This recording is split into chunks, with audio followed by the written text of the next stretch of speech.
ಧರ್ಮಸ್ಥಳದಲ್ಲಿ ಅತ್ಯಾಚಾರ ಅಸಹಜ ಸಾವು ಆರೋಪಕ್ಕೆ ಸಂಬಂಧಪಟ್ಟಂತೆ ಬಹಳ ದೊಡ್ಡ ಡೆವಲಪ್ಮೆಂಟ್ ಆಗಿದೆ. ಧರ್ಮಸ್ಥಳ ಪ್ರಕರಣವನ್ನ ಎಸ್ಐಟಿಗೆ ನೀಡಿ ಸರ್ಕಾರ ಆದೇಶವನ್ನ ಹೊರಡಿಸಿದೆ. 4 IPS ಅಧಿಕಾರಿಗಳ ತಂಡವನ್ನ ರಚನೆ ಮಾಡಲಾಗಿದೆ. ಎಸ್ಐಟಿ ರಚನೆ ಮಾಡಲಾಗಿದೆ. IPS ಅಧಿಕಾರಿ ಪ್ರಣವ್ ಮೊಹಂತಿ ನೇತೃತ್ವದ ಎಸ್ಐಟಿ ರಚನೆ ಆಗಿದೆ.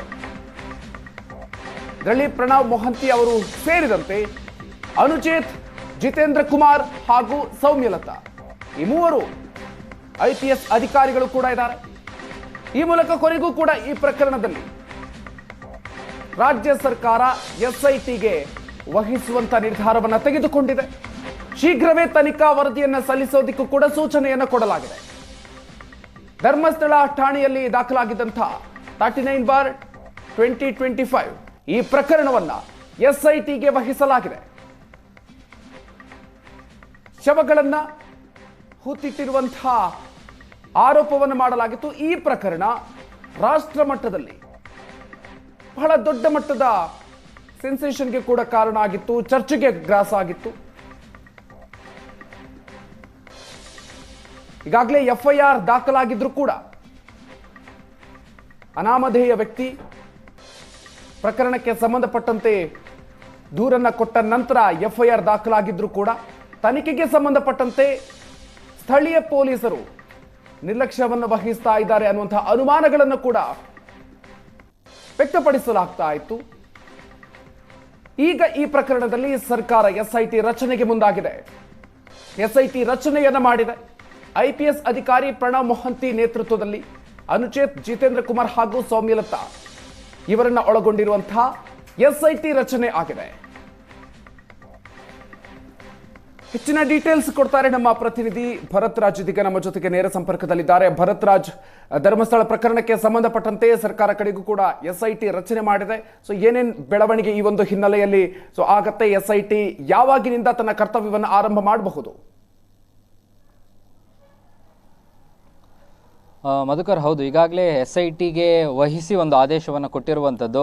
ಪೊಲೀಸ್ ಮಹಾನಿರ್ದೇಶಕರಾಗಿರ್ತಕ್ಕಂಥ ISD ಪೊಲೀಸ್ ಮಹಾನಿರ್ದೇಶಕರು ಪ್ರಣಬ್ ಮೊಹಂತಿಯವರ ನೇತೃತ್ವದಲ್ಲಿ ಒಟ್ಟು 4 ಜನ IPS ಅಧಿಕಾರಿಗಳು, ಅವರು ಸೇರಿದಂತೆ ಒಟ್ಟು 4 ಜನ IPS ಅಧಿಕಾರಿಗಳು, ಬಹಳ ಹಿರಿಯರು.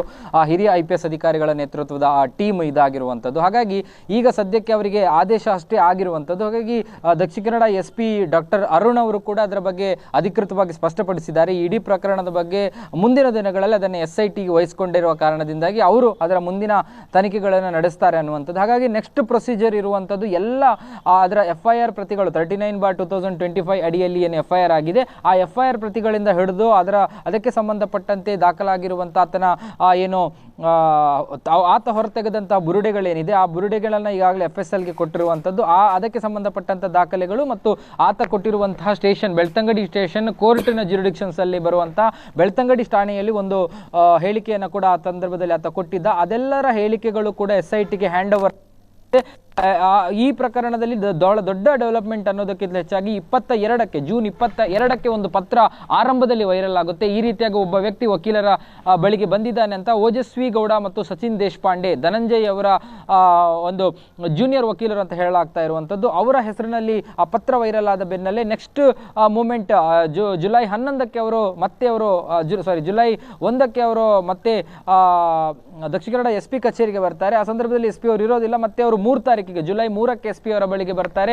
SP ಅವರ ಬಳಿಗೆ ಬಂದು ಧರ್ಮಸ್ಥಳ ಠಾಣೆಯಲ್ಲಿ ಜುಲೈ 3ಕ್ಕೆ ಆ ಒಂದು ಪ್ರಕರಣಕ್ಕೆ ಸಂಬಂಧಪಟ್ಟಂತೆ ಒಂದು ದೂರನ್ನ, ಅನಾಮಿಕ ದೂರುದಾರ, ಸಾಕ್ಷಿ ದೂರುದಾರ ಏನಿದ್ದಾನೆ ಆತನ ಪತ್ರವನ್ನ ಅವರು ಆ ಪತ್ರದ ದೂರನ್ನ ಕೊಡ್ತಾರೆ. ಅವನು ಅವರ ಜೊತೆಗೆ ಬಂದಿರೋದಿಲ್ಲ. ಆ ದೂರನ್ನ ಸ್ವೀಕರಿಸಿ 39(211A) ಸೆಕ್ಷನ್ಗಳ ಅಡಿಯಲ್ಲಿ ಒಂದು FIR ಅವತ್ತು ದಾಖಲಾಗುತ್ತೆ BNS ನ ಅಡಿಯಲ್ಲಿ. ಆ ಎಲ್ಲ ಪ್ರಕರಣದ ನಂತರ ಪ್ರೊಸೀಜರ್ಗಳು ಮುಂದುವರೆದಿರುವಂಥದ್ದು. ಕೇವಲ ಬಹಳ ದೊಡ್ಡ ಮಟ್ಟದ ಡೆವಲಪ್ಮೆಂಟ್ಗಳೇನು ಆಗಿರಲಿಲ್ಲ ಇಲ್ಲಿ. ಯಾಕಂದ್ರೆ ಆ ನಂತರ ಆತ ಜುಲೈ 11ಕ್ಕೆ ಕೋರ್ಟ್ಗೆ ಹಾಜರಾಗಿ 164 ಈಗಿನ 183 ಅಡಿಯಲ್ಲಿ ಒಂದು ಹೇಳಿಕೆಯನ್ನು ಕೊಟ್ಟು ಮ್ಯಾಜಿಸ್ಟ್ರೇಟ್ ಎದುರುಗಡೆ, ಕೋರ್ಟಿನಲ್ಲಿ ನ್ಯಾಯಮೂರ್ತಿಗಳ ಎದುರುಗಡೆ, ನ್ಯಾಯಾಧೀಶರ ಎದುರುಗಡೆ ಒಂದು ಹೇಳಿಕೆಯನ್ನು ಕೊಡ್ತಾನೆ. ಆ ಹೇಳಿಕೆಯನ್ನು ಕೂಡ ಕೋರ್ಟ್ 1 ಗಂಟೆ 20 ನಿಮಿಷಗಳ ಕಾಲ ರೆಕಾರ್ಡ್ ಮಾಡಿಕೊಳ್ಳುತ್ತೆ. ಆಗ ಒಂದು ತಲೆಬುರುಡೆ ಏನಿದೆ ಅದನ್ನು ಕೂಡ ಆತ ಫಾರೆನ್ಸಿಕ್ ಎಕ್ಸ್ಪರ್ಟ್ಗಳಿಗೆ ಆತನ ಹ್ಯಾಂಡ್ ಓವರ್ ಮಾಡಿ ಅದರ ಹೇಳಿಕೆಗಳನ್ನು ಕೂಡ ದಾಖಲಿಸಿ ಆತ ವಾಪಸ್ ಹೋಗಿರುವಂಥದ್ದು. ಆನಂತರದ ಪ್ರಕ್ರಿಯೆಗಳಲ್ಲಿ ಮೃತದೇಹವನ್ನು ಹೂಳುವ ಕೆಲಸಗಳಾಗುತ್ತಾ, ಹೊರತೆಗೆಯುವಂಥ ಕೆಲಸಗಳಾಗುತ್ತಾ, ಮತ್ತೊಂದು ಮಗದೊಂದು ಎನ್ನುವಂಥ ಚರ್ಚೆಗಳಿತ್ತು. ಈಗ SITಗೆ ವಹಿಸಲಾಗಿರುವಂಥದ್ದು. ಈಗ SIT ಎಲ್ಲ ಮೊದಲಿಗೆ ಆರಂಭದಲ್ಲಿ ಪೇಪರ್ ವರ್ಕ್ ಆಗಬೇಕಾದಂಥದ್ದು, ಎಲ್ಲ ದಾಖಲೆಗಳಾಗಿರ್ಬೋದು, ಹೇಳಿಕೆಗಳಾಗಿರ್ಬೋದು, ಕೋರ್ಟ್ನಲ್ಲೂ ಕೂಡ ಅದರ ಬಗ್ಗೆ ಕೋರ್ಟಿಗೂ ಕೂಡ ಗಮನಕ್ಕೆ ತರಬೇಕು. ಈಗಾಗಲೇ SIT ರಚನೆ ಆಗಿದೆ, ಧರ್ಮಸ್ಥಳ ಠಾಣೆಯಲ್ಲಿ ಇರುವಂತಹ ಈ ಪ್ರಕರಣ SITಗೆ ವರ್ಗಾವಣೆ ಆಗಿದೆ ಅನ್ನುವಂಥದ್ದು ಕೋರ್ಟ್ ಗಮನಕ್ಕೆ ತಂದು ಕೋರ್ಟ್ನಿಂದಲೂ ಕೂಡ ಅದಕ್ಕೆ ಸಂಬಂಧಪಟ್ಟ ಅನುಮತಿಗಳನ್ನು ಪಡೆದು SIT ತನ್ನ ತನಿಖೆಯನ್ನು ಆರಂಭಿಸಬಹುದು. ಆರಂಭದಲ್ಲಿ ಅವರು ಏನು ಮಾಡ್ತಾರೆ ಅನ್ನುವಂಥದ್ರ ಬಗ್ಗೆ ಯಾವುದೇ ನಿಖರತೆಗಳಿಲ್ಲ. ಯಾಕಂದರೆ ಇದು ಆರಂಭದಲ್ಲಿ ಸಾಕ್ಷಿ ದೂರುದಾರನ ವಿಚಾರಣೆ ಆಗುತ್ತಾ, ಸಾಕ್ಷಿ ದೂರುದಾರನಿಗೆ ನೋಟಿಸ್ ಆಗುತ್ತಾ, ಅಥವಾ ಆತನನ್ನು ಕೂಡ ವಶಕ್ಕೆ ಪಡಿತಾರಾ, ಅದರಲ್ಲಿ ಎಡಿಷನಲ್ ಆಗಿ ಯಾವುದಾದ್ರೂ ಸೆಕ್ಷನ್ಗಳನ್ನು ಅಲ್ಲಿ ಸೇರ್ಪಡೆಗೊಳಿಸುವಂಥದ್ದು ನಡೆಯುತ್ತಾ ಅನ್ನುವಂಥ. ಯಾಕಂದರೆ ಪ್ರಾಥಮಿಕ ಬೇಸಿಕ್ ಒಂದಷ್ಟು ಸೆಕ್ಷನ್ಗಳಷ್ಟೇ, ಒಂದೇ ಸೆಕ್ಷನ್ಗಳ ಅಡಿಯಲ್ಲಿ ಈಗ FIR ಆಗಿರುವಂಥದ್ದು. ಆದರೆ ಇದು ಕಂಟಿನ್ಯೂಸ್ ಆಗಿ ಮುಂದುವರೆದ್ರೆ ಇಲ್ಲಿ ಕೊಲೆ ಪ್ರಕರಣಗಳು ದಾಖಲಾಗಬಹುದು, ಅಥವಾ ಬೇರೆ ಬೇರೆ BNS ಅಡಿಯಲ್ಲಿ ಇದನ್ನು ಮುಚ್ಚಿಟ್ಟ ಕಾರಣಕ್ಕಾಗಿ ಕೆಲವೊಂದು ಪ್ರಕರಣಗಳು ಕೂಡ ದಾಖಲಾಗುವಂಥ ಸಾಧ್ಯತೆಗಳಿರುವಂಥದ್ದು. ಹಾಗಾಗಿ ಇದೆಲ್ಲವನ್ನು ಕೂಡ ಬಹಳ ಗಂಭೀರವಾಗಿ ಪರಿಗಣಿಸಿ SIT ಇದರ ತನಿಖೆಯನ್ನು ನಡೆಸ್ಕೊಂಡು ಹೋಗಬೇಕಾಗುತ್ತೆ. ಹಾಗಾಗಿ ಯಾವಾಗ ಅವರು ದಕ್ಷಿಣ ಕನ್ನಡಕ್ಕೆ ಅವರ ಟೀಮ್ ಬರುತ್ತೆ ಅನ್ನುವಂಥದ್ರ ಬಗ್ಗೆ ಮಾಹಿತಿ ಇಲ್ಲ. ಬಹುಶಃ ಅವರು ನಾಳೆಯೇ ಬಂದರೂ ಬರಬಹುದು, ನೇರವಾಗಿ SP ಕಚೇರಿಗೆ ಬಂದು ಅಥವಾ ಧರ್ಮಸ್ಥಳ ಪೊಲೀಸ್ ಠಾಣೆಗೆ ಬಂದು ಅಲ್ಲಿಂದ ದಾಖಲೆಗಳನ್ನು ಅವರ ಟೀಮ್ನವರು ಅದನ್ನು ಪಡ್ಕೊಂಡು ಆನಂತರ ಅದರ ಒಂದು ಮಾಹಿತಿಗಳನ್ನೆಲ್ಲವನ್ನು ಕೂಡ ವೆರಿಫಿಕೇಶನ್ ಮಾಡಿದ ನಂತರ ಮುಂದಿನ ಸ್ಟೆಪ್ಸ್ಗಳನ್ನು ತಗೊಳ್ಳಬಹುದು. ಬಹುತೇಕವಾಗಿ ಈ ವಾರದಲ್ಲಿ, ಅಂದರೆ ಮುಂದಿನ ವಾರದಲ್ಲಿ ಸೋಮವಾರದಿಂದ ಈ ಒಂದು ಪ್ರಕರಣ ಬಹಳಷ್ಟು ಡೆವಲಪ್ಮೆಂಟ್ಸ್ಗಳಿಗೆ ಕಾರಣ ಆಗುವಂಥದ್ದು ಬಹಳ ಸ್ಪಷ್ಟವಾಗಿ ಕಾಣ್ತಾ ಇದೆ. ಯಾಕಂದರೆ ಇಲ್ಲಿ ಇರುವಂಥದ್ದು ಬೇರೆ ಪ್ರಕರಣದ ರೀತಿಯಲ್ಲೆಲ್ಲ ತನಿಖೆಗೆ FIR ಅನ್ನು ದಾಖಲಿಸುವಂಥದ್ದು ಅಥವಾ ಇದನ್ನು ಹ್ಯಾಂಡ್ ಓವರ್ ಮಾಡಿದ ತಕ್ಷಣ ಅದರಲ್ಲಿ ನೋಟಿಸ್ ಮಾಡುವಂಥದ್ದು, ವಿಚಾರಣೆ ಮಾಡುವಂಥದ್ದು, ಇದು ಬೇಸಿಕಲಿ ಇರುವಂಥದ್ದಲ್ಲ. ಈ ಪ್ರಕರಣದಲ್ಲಿ ಇರುವಂಥ ಆಗ್ರಹಗಳೇ ಒಂದು, ಆತನಲ್ಲಿ ಸಾಕ್ಷ್ಯಗಳಿವೆ, ಆತ ಜಾಗಗಳನ್ನು ತೋರಿಸ್ತಾನೆ, ಅಲ್ಲಿ ಮೃತದೇಹಗಳನ್ನು ಹೊರಗಡೆ ತೆಗಿಬೇಕು. ಆದರೆ ಈ ಹೊರಗಡೆ ತೆಗೆಯುವಂಥ ಪ್ರಕ್ರಿಯೆಗಳಿಗೂ ಕೂಡ ಕಾನೂನಿನ ಪಾಲನೆಗಳ ಅಗತ್ಯತೆಗಳಿರುವಂಥದ್ದು. ಯಾಕಂದರೆ ಏಕಾಏಕಿಯಾಗಿ ಪೊಲೀಸರು ಅವನು ಹೇಳಿದಂಥ ಆ ಜಾಗಕ್ಕೆ ಹೋಗಿ ತೆಗೆದುವಂಥ ಕಾನೂನುಗಳಿಲ್ಲ. ಅದಕ್ಕೆ ಮ್ಯಾಜಿಸ್ಟ್ರೇಟ್ ಅನುಮತಿ ಬೇಕಾಗುತ್ತೆ. ಸ್ವತಃ ಮ್ಯಾಜಿಸ್ಟ್ರೇಟ್ಗಳ ಎದುರುಗಡೆಯೇ ಆತನನ್ನು ಕರೆದುಕೊಂಡು ಹೋಗಿ ಆತ ಗುರುತಿಸಲ್ಪಟ್ಟಂಥ ಜಾಗಗಳಲ್ಲಿ, ಆತ ಹೇಳಲಾದಂತಹ ಜಾಗಗಳಲ್ಲಿ ಅದನ್ನು ತೆಗೆದುಕೊಳ್ಳಬೇಕಾಗುತ್ತೆ. ಆ ತೆಗೆದ ನಂತರದ ಪ್ರಕ್ರಿಯೆಗಳು ಕೂಡ ಒಂದು ಹಂತಕ್ಕೆ SITಗೆ ಸವಾಲಾಗಬಹುದು. ಇದು ನಿರಂತರವಾದ ಕೇವಲ ಒಂದು ಶಾರ್ಟ್ ಟರ್ಮ್ ಪ್ರಕ್ರಿಯೆಗಳ ರೀತಿಯಲ್ಲಿ ಕಾಣ್ತಾ ಇಲ್ಲ. ಇದು ಬಹಳ ದೊಡ್ಡ ಪ್ರಕ್ರಿಯೆ, ತಿಂಗಳಾನುಗಟ್ಟಲೆ ಈ ಪ್ರಕರಣದ ತನಿಖೆ ನಡೀಬಹುದಂತ ಕಾಣುತ್ತೆ. ಯಾಕಂದರೆ ಇದು ಕೇವಲ ಒಂದು ಹತ್ಯೆ ಪ್ರಕರಣದಲ್ಲೋ ಅಥವಾ ಐಡೆಂಟಿಫೈಡ್ ಬಾಡಿ ಯಾವುದೊಂದು ಹಿಂದೆ ನಾವು ಕೆಲವು ಕೇಸ್ಗಳಲ್ಲಿ ಪರ್ಟಿಕ್ಯುಲರಿ ಒಂದು ಪ್ರಕರಣ, ಯಾರೋ ಒಬ್ಬ ಮೃತಪಟ್ಟಿರ್ತಾನೆ, ಯಾವುದೋ ಒಬ್ಬಂದು ಹತ್ಯೆ ನಡೆದಿರುತ್ತೆ, ಆತನ ಐಡೆಂಟಿಫಿಕೇಶನ್ ಇರುತ್ತೆ, ಆ ಪ್ರಕರಣದಲ್ಲಿ SIT ರಚನೆ ಮಾಡಿರುವಂಥದ್ದು ಇರ್ಬೋದು. ಆದರೆ ಇಲ್ಲಿ ಎಲ್ಲವೂ ಕೂಡ ಅನ್ಐಡೆಂಟಿಫೈಡ್ ಬಾಡಿಗಳು ಅನ್ನುವಂಥದ್ದು, ಆತ ಕೊಟ್ಟಿರುವಂಥ ಹೇಳಿಕೆಗಳು, ಯಾರದೋ ಹೆಣಗಳು, ಯಾವುದೇ ಮೃತದೇಹಗಳು, ನನಗೆ ಆ ಮೃತದೇಹಗಳ ಪರಿಚಯವೇ ಇರಲಿಲ್ಲ, ಆದರೆ ಅದರ ಮೇಲೆ ಅತ್ಯಾಚಾರಗಳಾಗಿತ್ತು, ಅದರ ಮೇಲೆ ಹಲ್ಲೆಗಳಾಗಿತ್ತು, ಅದನ್ನು ಕೊಲೆಗೀಡಾದಂಥ ಸ್ಥಿತಿಗಳಲ್ಲಿ ಅದು ಪತ್ತೆಗಳಾಗಿತ್ತು. ಹಾಗಾಗಿ ಅಂಥ ಅನ್ಐಡೆಂಟಿಫೈ ಬಾಡಿಗಳ ಬಗ್ಗೆ ಆಗುವಂತಹ ತನಿಖೆ ಇದು ಒಂದು ಲಾಂಗ್ ಟರ್ಮ್ ಪ್ರೋಸೆಸ್ನ ರೀತಿಯಲ್ಲಿ ಕಾಣ್ತಾ ಇದೆ. ಯಾಕಂದರೆ ಒಂದು ವೇಳೆ ಈ ರೀತಿಯಾಗಿ ಬುರುಡೆಗಳು ಸಿಕ್ಕರೆ, ಈ ರೀತಿಯಾಗಿ ಕಳೆಬರಗಳು ಸಿಕ್ಕರೆ ಅದು ಮೊದಲಿಗೆ ಫಾರೆನ್ಸಿಕ್ ಆಗಬೇಕು, DNA ಟೆಸ್ಟ್ಗಳಾಗಬೇಕು, ಹೆಣ್ಣು ಗಂಡಿನದ್ದ ಅನ್ನುವಂಥದ್ರ ಬಗ್ಗೆ ರಿಪೋರ್ಟ್ಸ್ಗಳನ್ನು ತೆಗಿಬೇಕು. ಅದರ ಜೊತೆಗೆ ಎಷ್ಟರ ವಯಸ್ಸಿನಲ್ಲಿ ಎಷ್ಟು ವರ್ಷಗಳ ಹಿಂದೆ ಅದು ಮೃತಪಟ್ಟಿರಬಹುದು ಅನ್ನುವಂಥ ಎಕ್ಸಾಕ್ಟ್ ಫಿಗರ್ಗಳನ್ನು ತೆಗಿಬೇಕು.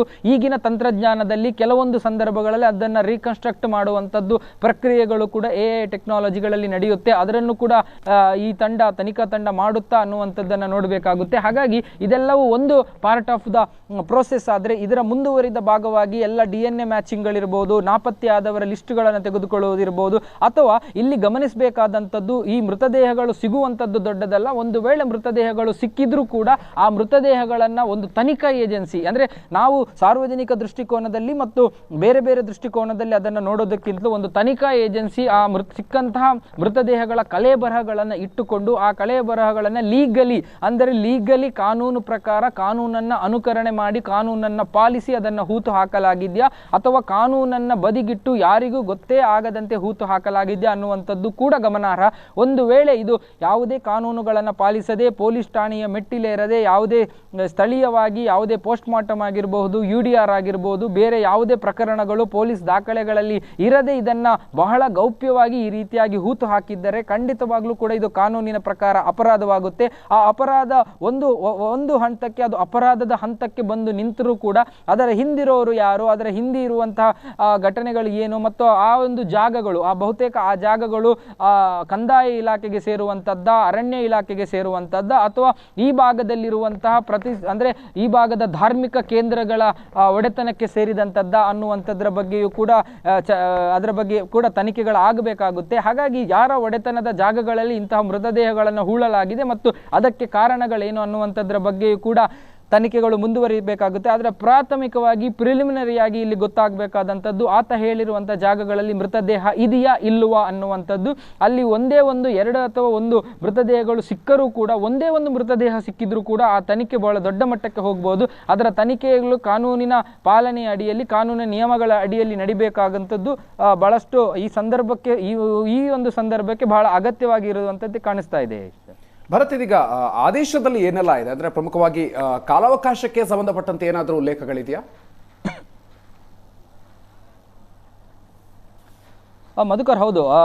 ಸ್ವಲ್ಪ ಆದಷ್ಟು ಶೀಘ್ರವಾಗಿ ಈ ಒಂದು ತನಿಖೆಯ ವರದಿಯನ್ನು ಸರ್ಕಾರಕ್ಕೆ ಸಲ್ಲಿಸಬೇಕು ಅಂತ ಗೃಹ ಸಚಿವಾಲಯ, ಗೃಹ ಇಲಾಖೆ ಇದರ ಒಂದು ಆದೇಶವನ್ನು ಅದರ ಕಾರ್ಯದರ್ಶಿಗಳು ಮಾಡಿರುವಂಥದ್ದು. ಅಂದರೆ ಇಲ್ಲಿ ಬೇರೆ ಬೇರೆ ಆದೇಶದಲ್ಲಿ ಬೇರೆ ಬೇರೆ ಇದೆ. ಯಾಕಂದರೆ ಇದು ಬಹಳ ಗಂಭೀರ ಪ್ರಕರಣ ಅನ್ನುವಂಥದ್ದನ್ನು ಮತ್ತು ಇದನ್ನು ಪಾರದರ್ಶಕ ಮತ್ತು ಸತ್ಯನಿಷ್ಠೆಯಿಂದ ಈ ಪ್ರಕರಣದ ತನಿಖೆಗಳನ್ನು ಮಾಡಬೇಕಾಗಿರುವಂಥ ಕಾರಣದಿಂದಾಗಿ ಕೇವಲ ಇದು ಧರ್ಮಸ್ಥಳ ಪೊಲೀಸ್ ಠಾಣಾ ವ್ಯಾಪ್ತಿಗೆ ಸೇರಿದಂಥ ಪ್ರಕರಣಕ್ಕೂ ಒಂದನ್ನು ಇಟ್ಟುಕೊಂಡು ಮಾತ್ರ ಈ ಕೇಸನ್ನು ಸ್ಟಡಿ ಮಾಡಿ ಅನ್ನುವಂಥ ವರದಿ ಅವರು ತನಿಖೆಗೆ ಆದೇಶವನ್ನು ಕೊಟ್ಟಿಲ್ಲ. ಬದಲಾಗಿ ಈ ಪ್ರಕರಣಕ್ಕೆ ಸಂಬಂಧಪಟ್ಟಂತೆ ಈಗ 39/2025 ಕೇಸ್ ನಂಬರ್ನಲ್ಲಿ ಯಾವ FIR ಧರ್ಮಸ್ಥಳ ಠಾಣೆಯಲ್ಲಿ ದಾಖಲಾಗಿದೆಯೋ ಅದಕ್ಕೆ ಪೂರಕವಾಗಿ ಕರ್ನಾಟಕ ರಾಜ್ಯದ ಯಾವುದೇ ಠಾಣೆಗಳಲ್ಲಿ ಯಾವುದೇ ಕೇಸುಗಳು ಮುಂದೆ ದಾಖಲಾಗುವುದಿದ್ದರೆ ಅಥವಾ ಈಗಾಗಲೇ ದಾಖಲಾಗಿದ್ದು ಇದ್ದರೆ ಅದೆಲ್ಲವೂ ಕೂಡ ಈ SIT ತನಿಖೆಗೆ ಒಳಪಡುತ್ತೆ. ಅದನ್ನು ನಾನು ಎಕ್ಸ್ಪ್ಲೇನ್ ಮಾಡೋದಾದ್ರೆ, ಈಗ ಈ ಒಂದು ಪ್ರಕರಣ ದಾಖಲಾದ ತಕ್ಷಣ ಈಗಾಗಲೇ ಒಬ್ಬ ಮಹಿಳೆ ಬಂದಿದ್ದಾರೆ, ಅನನ್ಯ ಭಟ್ ಅನ್ನುವಂಥವರ ತಾಯಿ ಸುಜಾತ ಭಟ್ ಅನ್ನುವಂಥವರು ಬಂದು SP ಕಚೇರಿಗೆ ಒಂದು ದೂರು ಕೊಟ್ಟಿದ್ದಾರೆ. SP ಕಚೇರಿಯಿಂದ ಅದು ನೇರವಾಗಿ ಧರ್ಮಸ್ಥಳ ಪೊಲೀಸ್ ಠಾಣೆಗೂ ಕೂಡ ಆ ದೂರು ಸಲ್ಲಿಕೆಯಾಗಿದೆ. ಆ ದೂರಿನಲ್ಲಿ ಅವರು ಹೇಳುವಂಥದ್ದು 2003ನಲ್ಲಿ ನನ್ನ ಮಗಳು ಧರ್ಮಸ್ಥಳಕ್ಕೆ ಬಂದವಳು ನಿಗೂಢವಾಗಿ ನಾಪತ್ತೆಯಾಗಿದ್ದಾಳೆ, ಈವರೆಗೆ ಆಕೆಯ ಮೃತದೇಹ ಸಿಕ್ಕಿಲ್ಲ, ಆಕೆ ಏನಾಗಿದ್ದಾಳೆ, ಎಲ್ಲಿಗೆ ಹೋಗಿದ್ದಾಳೆ ಅನ್ನುವಂಥ ಯಾವುದೇ ಮಾಹಿತಿಗಳು ನನ್ನ ಬಳಿ ಇಲ್ಲ ಅನ್ನುವಂಥದ್ದು. ಹಾಗಾಗಿ ಇಲ್ಲಿ ನಾಡಿದ್ದು ಆತ ಏನಾದರೂ ಅದನ್ನು ಅಗಿದು ತೆಗೆಯುವಂಥ ಸಂದರ್ಭದಲ್ಲಿ ಯಾವುದಾದ್ರೂ ಮೃತದೇಹ ಸಿಕ್ಕಿದ್ರೆ ಆ ಮೃತದೇಹದ DNA ನನ್ನ ಮಗಳ DNA ಜೊತೆಗೆ, ಅಂದ್ರೆ ನನ್ನ ಇದಕ್ಕೆ ಜೊತೆಗೆ ಮ್ಯಾಚ್ ಮಾಡಿ ನೋಡಿದ್ರೆ ನನಗೆ ಆ ಮೃತದೇಹವನ್ನು ನನ್ನ ಅಂತ್ಯ ಸಂಸ್ಕಾರಕ್ಕಾಗಿ, ನನ್ನ ಸಂಪ್ರದಾಯದ ಪ್ರಕಾರ ಅಂತ್ಯ ಸಂಸ್ಕಾರಕ್ಕಾಗಿ ಒಪ್ಪಿಸಿ ಮತ್ತು ಮುಂದಿನ ಕಾನೂನು ಕ್ರಮ ಅನ್ನುವಂಥ ದೂರನ್ನು ಅವರು ಕೊಟ್ಟಿದ್ದಾರೆ. ಅಂದ್ರೆ ಈವರೆಗೆ ಆ ಒಂದು ಕೇಸ್ ಮುನ್ನೆಲೆಗೆ ಬಂದ ನಂತರ, ಅಂದ್ರೆ ಜೂನ್ 22ರಿಂದ ಈವರೆಗೆ ದಾಖಲಾದ ಮೊಟ್ಟ ಮೊದಲ ಪ್ರಕರಣ, ಅಂದ್ರೆ ಮೊಟ್ಟ ಮೊದಲು ಬಂದಂಥ ದೂರು ಆಕೆಯ ನಾಪತ್ತೆ ಆಗಿದೆ ಅನ್ನುವಂಥದ್ದು ಮಾತ್ರ. ಹಾಗಾಗಿ ಮುಂದಿನ ದಿನಗಳಲ್ಲಿ SIT ರಚನೆ ಆದ ಬಳಿಕ ಅಥವಾ ಮುಂದಿನ ದಿನಗಳಲ್ಲಿ ಈ ತನಿಖೆಯ ಹಂತಗಳಲ್ಲಿ ಕೆಲವೊಬ್ಬರು ಈ ರೀತಿಯಾಗಿ, ಅಂದ್ರೆ ಧರ್ಮಸ್ಥಳಕ್ಕೆ ಬಂದವರು ಯಾರಾದರೂ ಈ ರೀತಿಯಾಗಿ ನಾಪತ್ತೆ ಆಗಿದ್ರೆ ಅಂಥವರು ಬೇರೆ ಠಾಣೆಗಳಲ್ಲಿ ದೂರುಗಳನ್ನು ದಾಖಲಿಸಬಹುದು. ಹಾಗಾಗಿ ಇದೆಲ್ಲ ಆಯಾಮಗಳನ್ನು ಕೇವಲ ಒಂದು ಠಾಣಾ ಪ್ರಕರಣವನ್ನು ಹೊರತುಪಡಿಸಿ ರಾಜ್ಯದ ಬೇರೆ ಬೇರೆ ಠಾಣೆಗಳಲ್ಲಿ ಇನ್ ಫ್ಯೂಚರ್ನಲ್ಲಿ ಯಾವುದಾದ್ರೂ ಕೇಸ್ಗಳು ದಾಖಲಾದರೂ ಅದೆಲ್ಲವನ್ನು ಕೂಡ ಇದಕ್ಕೆ ಸೇರಿಸಿ ಅದರ ತನಿಖೆಗಳನ್ನು ಕೂಡ ಇದರಲ್ಲಿ ಕಂಟಿನ್ಯೂ ಆಗಿ ಮುಂದುವರಿಸುವಂತೆ ಒಂದು ಸೂಚನೆಗಳನ್ನು ಈ ಆದೇಶ ಪತ್ರದಲ್ಲಿ ಕೊಡಲಾಗಿದೆ. ಇದು ಬಹಳ ಗಂಭೀರವೂ ಕೂಡ ಹೌದು. ಯಾಕಂದರೆ ಅನೇಕ ಮಂದಿ ಧರ್ಮಸ್ಥಳಕ್ಕೆ ಬರ್ತಾರೆ, ಬೇರೆ ಬೇರೆ ಆಯಾಮದ ಚರ್ಚೆಗಳಿವೆ, ಧಾರ್ಮಿಕ ಕೇಂದ್ರಗಳಲ್ಲಿ ಆತ್ಮಹತ್ಯೆಗಳನ್ನು ಮಾಡಿಕೊಳ್ತಾರೆ, ಬೇರೆ ಬೇರೆ ಕಾರಣಕ್ಕಾಗಿ ಮನೆ ಬಿಟ್ಟು ಬಂದವರು ಇಲ್ಲಿ ಸಾಯ್ತಾರೆ, ಮತ್ತೊಂದು ಮಗದೊಂದು ಅನ್ನುವಂಥದ್ದು. ಆದರೆ ಈ ಎಲ್ಲ ವಾದಗಳು at the end of the day ಬಂದು ನಿಲ್ಲುವಂಥದ್ದು ಕಾನೂನು ಪ್ರಕ್ರಿಯೆಗಳ ಅಡಿಯಲ್ಲಿ. ಯಾವುದೇ ಮೃತದೇಹಗಳು ರಸ್ತೆ ಬದಿಯಲ್ಲಿ ಸಿಕ್ಕರು, ಯಾವುದೇ ಮೃತದೇಹಗಳು ನೀರಿನಲ್ಲಿ ಮುಳುಗಿದಂಥ ಸಂದರ್ಭಗಳಲ್ಲಿ ಆತ್ಮಹತ್ಯೆಯ ಪ್ರಕ್ರಿಯೆಗಳಲ್ಲಿ ಮಾದರಿಗಳಲ್ಲಿ ಸಿಕ್ಕರೂ ಕೂಡ ಅವುಗಳನ್ನು ಪೋಸ್ಟ್ ಮಾರ್ಟಮ್ ಮಾಡಿ UDR ಮಾಡಿ 1 ವಾರಗಳ ಕಾಲ ಅದರ ಗುರುತು ಪತ್ತೆಗಾಗಿ ಮನವಿಯನ್ನು ಪೊಲೀಸ್ ಇಲಾಖೆ ಮಾಡಿಕೊಳ್ಬೇಕಾಗುತ್ತೆ. ಹಾಗಾಗಿ ಅಲ್ಲಿ ಗುರುತು ಪತ್ತೆ ಆಗದೇ ಇದ್ದರೆ ಅನಾಥ ಶವಗಳು ಅನ್ನುವಂಥ ಹೆಸರಿನಲ್ಲಿ ಸ್ಥಳೀಯ ಪಂಚಾಯತ್ನ ನೆರವನ್ನು ಪಡೆದು ಅದನ್ನು ದಫನ ಮಾಡುವಂಥ ಪ್ರಕ್ರಿಯೆಗಳು ಇಲ್ಲಿ ಗಮನಿಸಬೇಕು. ಹಿಂದೂಗಳು ಮೃತಪಡಲಿ, ಯಾರೇ ಮೃತಪಡಲಿ, ಇಲ್ಲಿ ಯಾವುದೇ ಪ್ರಕ್ರಿಯೆಗಳು ಅವರ ವಿಧಿಗೆ ಅನುಗುಣವಾಗಿ ನಡೆಯೋದಿಲ್ಲ. ಯಾಕಂದರೆ ಅನಾಥ ಶವಗಳನ್ನು ಬಹುತೇಕವಾಗಿ ಸುಡುವಂಥ ಪ್ರಕ್ರಿಯೆಗಳನ್ನು ಯಾರೂ ಕೂಡ ಮಾಡೋದಿಲ್ಲ. ಇದು ಪೊಲೀಸ್ ಇಲಾಖೆಯ ನೀತಿ ನಿಯಮಾವಳಿಗಳಲ್ಲಿ ಅಂಥ ಶವಗಳನ್ನು ಎಕ್ಸಾಕ್ಟ್ ಒಂದು ಪಾಯಿಂಟ್ ಜಾಗದಲ್ಲಿ ಹೂಳುವಂಥದ್ದನ್ನು ಮಾಡ್ತಾರೆ. ಯಾಕಂದರೆ ಇನ್ ಫ್ಯೂಚರ್ ಯಾವುದಾದ್ರೂ ತನಿಖೆಗಳ ಸಂದರ್ಭದಲ್ಲಿ ಅದನ್ನು ಮತ್ತೆ ಮೇಲೆತ್ತಬೇಕಾದ್ರೆ ಇದು ಈ ಒಂದು ಕಾನೂನನ್ನು ಅಲ್ಲಿ ಪಾಲನೆ ಮಾಡಬೇಕಾಗುತ್ತೆ. ಆದರೆ ಇಲ್ಲಿ ಅವತ ಹೇಳ್ತಾ ಇರುವಂಥದ್ದು 1995ರಿಂದ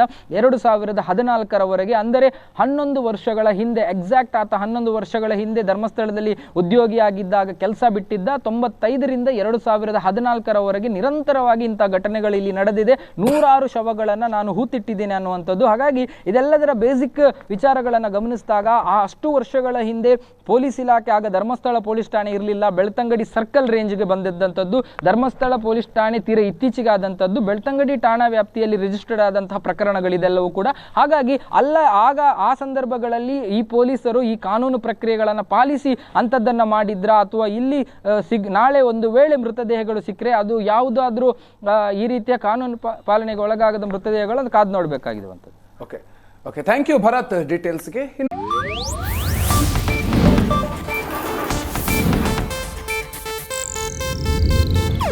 ಇದು ಏಷ್ಯಾನೆಟ್ ನ್ಯೂಸ್ ನೆಟ್ವರ್ಕ್ ಪ್ರಸ್ತುತಿ.